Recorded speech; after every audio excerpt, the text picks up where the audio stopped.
Hey, how you doing? So spring is upon us. Installs are starting. We landed that a couple weeks ago when the weather wasn't as beautiful as it is today.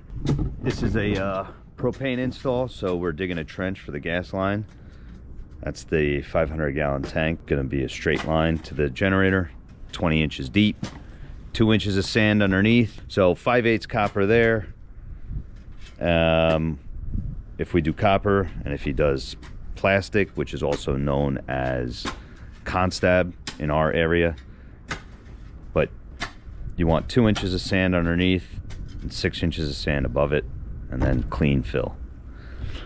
And then from there we're going to come out here into the corner where the electric service goes into the house, and that'll be at 18 inches deep as well. Check for code in your area, make sure that those measurements all line up for you. I'm going to throw it on some time lapse and enjoy. But this is what's involved in installing a generator.